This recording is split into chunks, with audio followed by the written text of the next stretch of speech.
Good evening, friends. This is Satyam Misra, and I welcome to all of you on your own YouTube channel, Effective Education Point.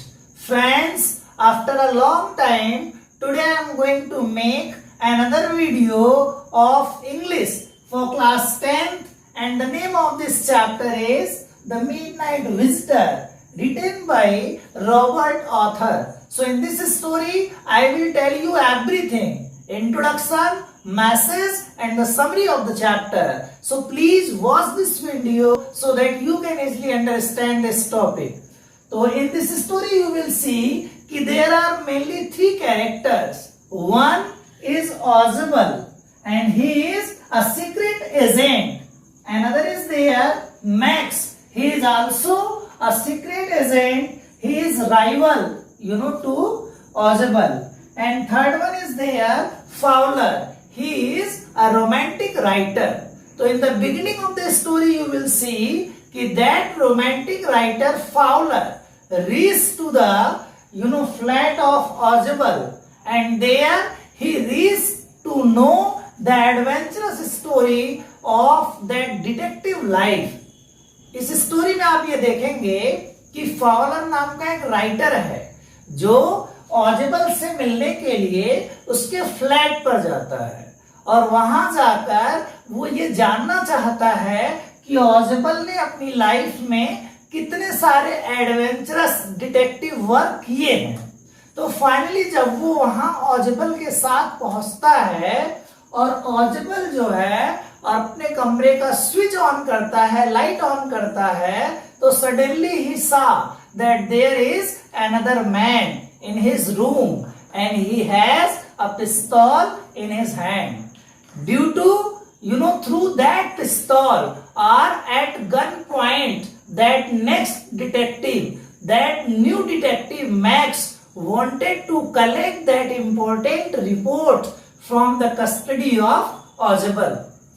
Ozable जब अपने flat में पहुंचता है जहां वो रहता है 6th फ्लोर पे, तो जब वो उस राइटर के साथ अपने कमरे में पहुंचता है तो वहां वो देखता है कि पहले ही से एक व्यक्ति है जिसका नाम है मैक्स, जो उसका एक राइवल डिटेक्टिव है। मतलब वो भी डिटेक्टिव है मगर इसका राइवलरी है उसके साथ। तो इस ऑजेबल के पास एक बहुत इंपॉर्टेंट रिपोर्ट है जो मिसाइल से रिलेटेड है और उस रिपोर्ट को लेने के लिए ही मैक्स वहां गया हुआ है। वो चाहता है कि ऑजेबल से वो रिपोर्ट वो गन पॉइंट पर उसको डराकर थ्रेटन करके ले ले। तो मैं आपको इंट्रोडक्शन बताता हूं और फिर समरी डिटेल में। Ausable is a secret agent and he is expecting to get an important paper about missiles. जैसा मैंने कहा, ऑजेबल एक डिटेक्टिव है और उसके पास मिसाइल से रिलेटेड कुछ इंपॉर्टेंट पेपर है। Max an intruder enters in his room. He wants to get that paper from Ausable. Max जो कि दूसरा डिटेक्टिव है जो उस ऑजेबल के फ्लैट में जाता है और वहां वो उससे गन पॉइंट पे उसको थ्रेटन करके वो इंपॉर्टेंट पेपर लेना चाहता है। देन ही हैज अ पिस्तौल in his hand. Ozable, being a quiet but smart and shrewd agent, plays upon a trick on Max and gets him killed without any physical fighting and shooting. और जब max वहां उस report को लेने के लिए gun point पे इसको थ्रेटन करता है, उस समय ऑजेबल घबराता नहीं है, परेशान नहीं होता है, बल्कि वो अपना एक इंपॉर्टेंट और एक अपने तेज दिमाग से एक अच्छा ट्रिक प्ले करता है और उस ट्रिक के थ्रू बिना किसी फाइटिंग और शूटिंग के वो उस मैक्स को मार देता है। तो इस स्टोरी में आप वही चीजें कंप्लीटली देखेंगे कि ऑजेबल क्या करता है। जब वो मैक्स को देखता है तो वो पूछता है कि you are here. I think I was expecting कि आपको तो बर्लिन में होना चाहिए था। फिर वो कहता है कि ओके, नो इशू। तो फिर वो कहता है कि आई थिंक कि तुम जो है वो बालकनी के रास्ते आए होगे, क्योंकि एक ही रास्ता है अगर दरवाजा इस कमरे का बंद हो तो there is only one option and that is from balcony side. कहता है कि इससे पहले भी मेरे पास जो ये इंपॉर्टेंट रिपोर्ट है इसको लेने के लिए एक आध लोगों ने और प्रयास किया था और वो भी बालकनी से ही आए थे।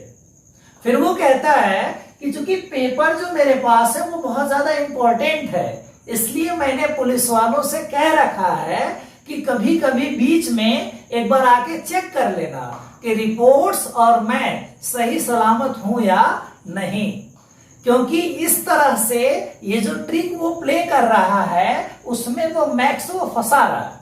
तो क्योंकि उस पूरे फ्लैट में कहीं कोई बालकनी है नहीं, लेकिन वो उसके माइंड में ये मैसेज कन्वे कर रहा है कि एक बालकनी है जिसके थ्रू वो अंदर आ सकता है या अंदर से बाहर जा सकता है। सडनली क्या होता है, मैक्स को उस फ्लैट के डोर पर कोई नॉक करने की आवाज आती है और जब वो नॉकिंग बढ़ती चली जाती है, उसका स्पीड, उसका साउंड और लाउडर होता चला जाता है, तब वो इम्पेशेंस हो जाता है, परेशान हो जाता है।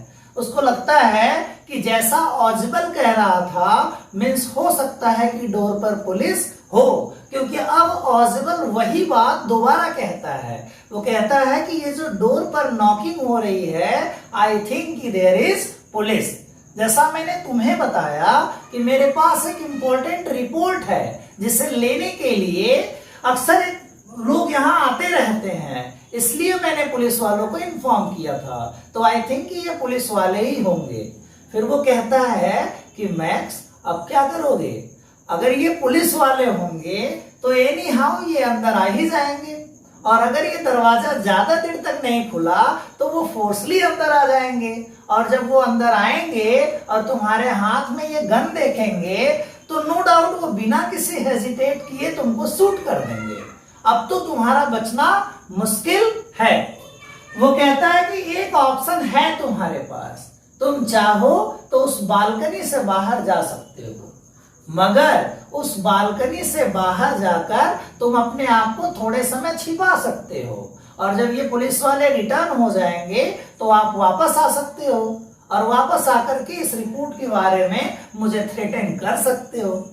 तो ये मैक्स जो है वो उस ऑजिबल के ट्रिक को समझ नहीं पाता है, वो इस बात को बिलीव कर लेता है कि ऑजिबल सही कह रहा है।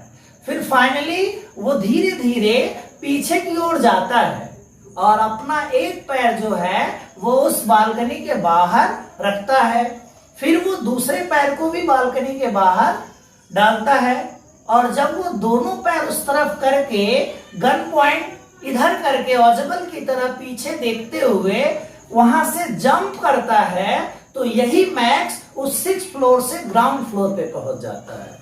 इट मीन्स इस ऑजिबल ने अपने ब्रेन का यूज किया, अपने विजडम का यूज किया और इस व्यक्ति को उस 6th फ्लोर से ग्राउंड फ्लोर तक बिना किसी प्रयास के पहुंचा दिया। और जब वो डोर खुला तो उस डोर से वेटर अंदर आए और वेटर ने वो बॉटल और वो चीजें सर्व की जो ऑजिबल ने वहां आते समय ऑर्डर किया हुआ था। तो ये फाउलर जो है वो उसके सिर्फ ट्रिक को देख के बड़ा सरप्राइज होता है, बट वो सोचता है कि ये व्यक्ति तो बालकनी में है, वो रिटर्न भी आ सकता है। तो वो उससे पूछता है कि that man can come back once again. तो ऑजिबल कहता है कि little friends, dear friends, you should know कि in my apartment, in this flat, there is no balcony. Means now that man Max will never be able to return.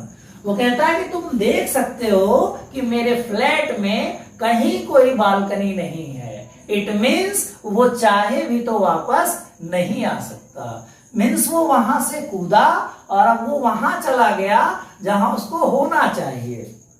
तो इस story का message क्या है? Wisdom is more powerful than weapon. किसी भी व्यक्ति के हथियार से ज्यादा शक्तिशाली है हमारा विजडम, हमारा ब्रेन, हमारा प्रेजेंस ऑफ सेंस। दूसरा क्या मैसेज है? We should think quickly and act wisely. अगर हम किसी प्रॉब्लम में हैं, हमारे सामने कोई बड़ी समस्या है, तो उस समय हमें थोड़ा तेज सोचना चाहिए, एक्टिवली सोचना चाहिए और वाइजली बिहेव करना चाहिए। कभी कभी क्या होता है, हम झगड़ा करते हैं या दो व्यक्तियों का आपस में झगड़ा होता है, तो वो उस झगड़े में कोई बात कहना चाहते हैं, मगर उस समय उनको वो बात याद नहीं आती है, और जब याद आती है तो वो रिग्रेट करते हैं कि अरे यार, ये बात तो मैं वहीं कह सकता था। इसलिए we should think quickly and act wisely. Another message, presence of mind comes out of mental preparedness. अगर हम मेंटली प्रिपेयर्ड हैं तभी हम अपने प्रेजेंस ऑफ सेंस का यूज ऐसे किसी सिचुएशन में कर सकते हैं जब हम किसी बड़े प्रॉब्लम को फेस कर रहे हैं। और लास्ट मैसेज इस स्टोरी का है कि नेवर जज a person by his appearance. वो जो ऑजिबल है वो बहुत मोटा था, बहुत फैटी था और बहुत एक्टिव लगता नहीं था। तो इस मैक्स को इस बात की गलतफहमी हो गई, या इस फॉलर को भी इस बात की गलतफहमी थी कि ऑजिबल इतना एक्टिव या इतना शार्प माइंडेड है नहीं, इसलिए उसने गलती की इसकी पर्सनालिटी को जज करने में। तो नेवर जज a person by his appearance. किसी भी व्यक्ति को उसके बाहरी वेशभूषा से, बाहरी पर्सनालिटी से जज करना सही नहीं है।